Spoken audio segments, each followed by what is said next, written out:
how to fix Instagram filters not working problem. It's an easy process, so let's start. So first of all, just hit the subscribe button so that this helps me. So thank you guys. So first of all, open your Instagram app and go to the filters. So when your filters not working, so that just go to the Play Store or App Store and then search Instagram, and then just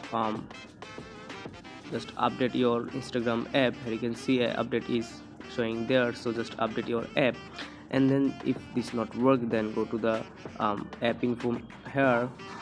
This is also same as Android and iPhone, so just go over there and just force stop this. After that, open your Instagram app and then your problem will be solved. So and last solving thing is just check it out, your restart your device. After that, the problem will be solved. So hope this helps you. If this helps you, then don't forget to subscribe our channel for more informative videos. See you in the next one. Bye.